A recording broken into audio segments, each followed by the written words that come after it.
Friends नमस्कार। आज की वीडियो में हम बात करेंगे ग्रहों के अंश की। आपने देखा होगा जन्म कुंडली में आपके ग्रह बैठे होते हैं तो उसके ऊपर यहाँ पे लिखा था डिग्री, किसी पे 10 डिग्री तो उसको हम अंश कह रहे हैं। यहाँ पे 10 अंश 15 अंश, किसी में 2 अंश होता है किसी ग्रह के ऊपर। तो ये सब हमें बताते हैं कि ग्रह किस अवस्था में बैठा हुआ है। फ्रेंड्स, ये जो हमारा चक्र है ये समझो हमारी पृथ्वी है बीच में, ये सब राशियां है आसमान में, ये सब 12 राशियां है और हम यहाँ बैठे हुए हैं। तो ये 360 डिग्री का होता है चक्र। अगर हम पूरा गोल देखें, किसी चीज को गोल घुमाएंगे तो 360 डिग्री होती है यहाँ पे। उसको हम 12 से यदि भाग कर दे, क्योंकि 12 राशि है, 12 घर है, 12 भाव हमारे, तो 360 को यदि हम 12 से भाग करेंगे तो 30 डिग्री आ जाएगा, तो 30 अंश हो गया। तो हम ये मान के चलते हैं कि यहां से यहां तक प्रत्येक जो भाव है हमारा, प्रत्येक राशि है, जैसे मान लो मेष राशि है, हम इसको मान लें 30 डिग्री का है इसका यहाँ पे सर्कल, हर राशि का 30 डिग्री का है। अब जैसे मान लो ये सूर्य यहाँ पे 10 डिग्री में बैठा हुआ है, सूर्य इधर से आया पीछे से, तो हम ये मान के चलेंगे सूर्य यहां से लेकर 10 डिग्री यहां तक चला है। यहाँ पे आ जाएगा तो 20 डिग्री हो जाएगा, यहाँ पे आ जाएगा तो 30 डिग्री हो जाएगा। तो ये पूरा चक्र हो जाएगा यहाँ से यहाँ तक। तो इससे हम अंदाजा लगाते हैं कि सूर्य का प्रभाव कितना है इस राशि पे। मान लो सूर्य अभी जरा सा चला है, मान लो 2 डिग्री चला है, तो उसका मेष राशि पे प्रभाव इतना नहीं होगा। यदि वो अपने मजबूत अवस्था में आ गया मध्य स्थान पे, तो हम कहेंगे ये बहुत अच्छी मजबूत स्थिति में बैठा हुआ है सूर्य यहाँ पे। या सूर्य लास्ट में यहाँ पहुंच गया है, बिल्कुल 29 डिग्री में पहुंच गया यहाँ पे, तो सूर्य 29 डिग्री लिखा हुआ, तो हम कहेंगे सूर्य भी यहाँ से निकलने वाला है, यहाँ पे कमजोर अवस्था में है, अब इसका ध्यान यहाँ पे कम है। तो उसको हमने अवस्थाओं के हिसाब से हमने लिखा है, डिग्री के हिसाब से, कि ये अवस्था है, जैसे युवा अवस्था, वृद्धावस्था, किशोर अवस्था। इस हिसाब से हमने ज्योतिष में इनको स्थान दिया है। हर राशि को हमने 30 अंश का माना हुआ है। अब जो ग्रह मान लो 10 अंश से 20 और 22 अंश तक हो, 10 अंश से 22 अंश तक हो, तो हम कहते हैं कि ये युवा है, युवा अवस्था है।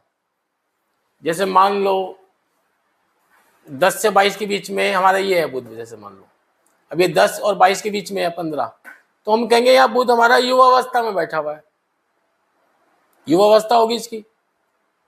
तो हमें डिग्रियों का ध्यान रखना है कि 10 से 22 डिग्री तक युवा अवस्था,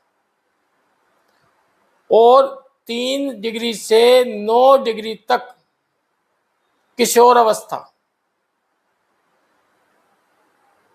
और 23 डिग्री से 28 डिग्री तक वृद्धावस्था, और 29 और 30 डिग्री ये हम मान के चलते हैं कि ये मृत अवस्था है।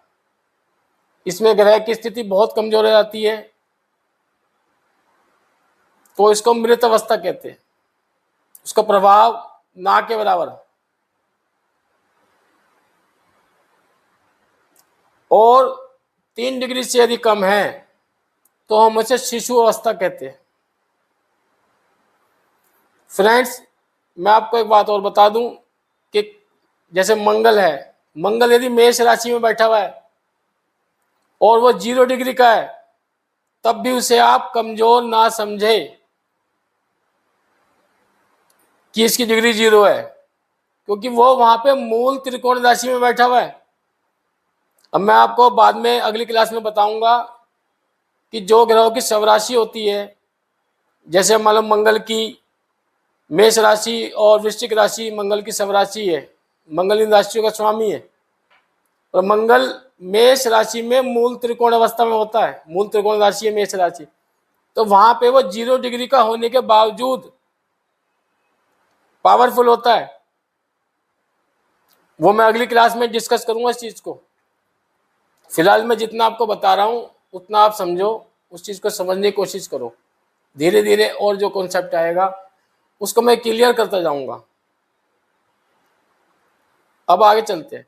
यदि इसके अतिरिक्त यदि कोई ग्रह सूर्य के नजदीक आ जाए, बिल्कुल बराबर बराबर अंशों पे आ जाए, अब सूर्य के साथ मान लो बराबर अंश पे आ जाए, यहां मैंने देखो दिखाया है सूर्य और बुध, देख रहे हो आप, ये भी 10 अंश पे है सूर्य, बुध भी 10 अंश पे है।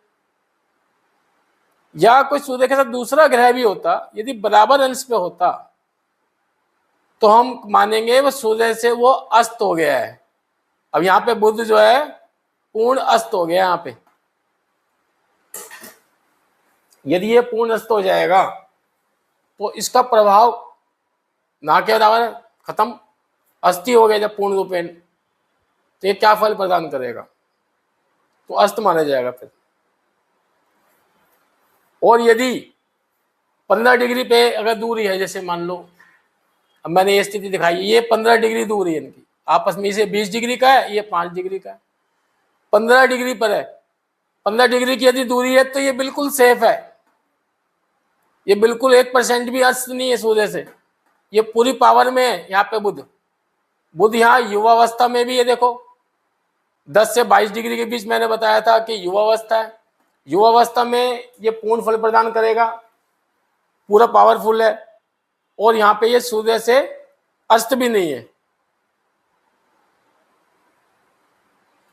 और फ्रेंड्स यदि कोई ग्रह 8 डिग्री दूर है सूर्य से, अब देखो 8 डिग्री कहाँ है, मान लो 8 डिग्री या इससे कम। अब ये देखो ये कितना है, 3 डिग्री का फर्क है खाली, तो ये अधूरा अस्त है। बुध यहाँ पे सूर्य से अधूरा अस्त है पर अधूरा अस्त है, तो ऐसे में ये आधा परिणाम देगा, इसकी पावर आधी हो जाएगी। और यदि कोई ग्रह जैसे पूरा अस्त हो गया था यहाँ पूरा अस्त हो गया, तो वो बहुत सूक्ष्म या शून्य फल प्रदान करेगा, ना के बराबर। जैसे शिशु अवस्था है उसमें भी सूक्ष्म फल प्रदान होंगे। ये बात हो रहा है मूल त्रिकोण राशि में बैठा हुआ है कोई ग्रह, तो भी उसकी पावर है फिर। अब फ्रेंड्स मैं एक बात और करेंगे हम कि कोई ग्रह यदि मार्गी होता है, अब मैं समझाऊंगा इसका कॉन्सेप्ट अगली क्लास में कि मार्गी क्या होता है, वक्री क्या होते हैं। फिलहाल आप यही समझो कि यदि कोई ग्रह मार्गी होता है तो वह सीधे रूप से उस स्थान का फल प्रदान करता है। मान लो अब चंद्रमा है, ये मार्गी है, तो ये चौथे स्थान का पूरा फल प्रदान करेगा। अगर जैसे आपने कहीं देखा होगा राशियों में यहाँ पे वह लिखा रहता है ब्रैकेट में, वह का मतलब वक्री, या कहीं पे वी लिख देते हैं तो वक्री होता है। यदि कोई ग्रह वक्री अवस्था में होता है तो वो अपने से पहले वाले स्थान का भी ध्यान रखता है,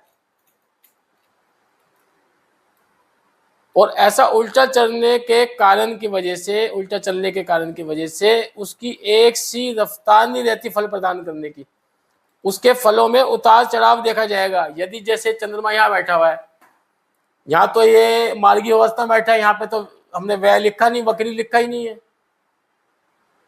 तो ये चतुर्थ भाव के पूर्ण फल प्रदान कर रहा है यहाँ पे अपनी क्षमता के अनुसार। बेशक ये शिशु है ना, शिशु है तो कम फल प्रदान करेगा, इसकी पावर बहुत कम है ना के बराबर। और यदि मान यहाँ 10 डिग्री का होता, युवा होता, तब पूर्ण फल प्रदान करता, परंतु ये वक्री होता है यहाँ पे, तो ये इसका भी ध्यान रखता, थर्ड हाउस का भी, इस पे भी इसका प्रभाव आता। जब इस पे प्रभाव आता तो इस भाव के प्रभाव ये कम कर देता रिजल्ट। तो ये मैंने वक्री और मार्गी का भी मैंने आपको बताया। तो फ्रेंड्स अगली क्लास में हम समझेंगे कि ये वक्री और मार्गी किस प्रकार से होते हैं। फ्रेंड्स यदि आपको कोई भी इसमें डाउट है या आप कोई इससे संबंधित और कोई क्वेश्चन आपके मन में है, तो ये मैंने नंबर यहाँ पे शेयर किया हुआ है, ये मेरा व्हाट्सएप नंबर है, इस पे आप अपना कमेंट डाल सकते हैं, अपना क्वेश्चन डाल सकते हैं, क्वारी डाल सकते हैं, या कमेंट्स में लिख सकते हैं आप। तो मैं कोशिश करूँगा कि नेक्स्ट क्लास में आपको मैं बता सकूं या मैं आपको जवाब दे सकूं। तो फ्रेंड्स, यदि कोई ग्रह, मैंने आपको बताया, यदि कोई ग्रह पूर्ण रूप से युवा है, जैसे 10 से 22 डिग्री के बीच में, और पूर्ण उदित है, सूर्य से अस्त भी नहीं है, तो वो 100% फल प्रदान करेगा। तो फ्रेंड्स, आज की क्लास मैं यहीं समाप्त करता हूं और आपसे रिक्वेस्ट करता हूं कि मेरी वीडियो को लाइक करें, शेयर करें और मेरे चैनल को सब्सक्राइब करें।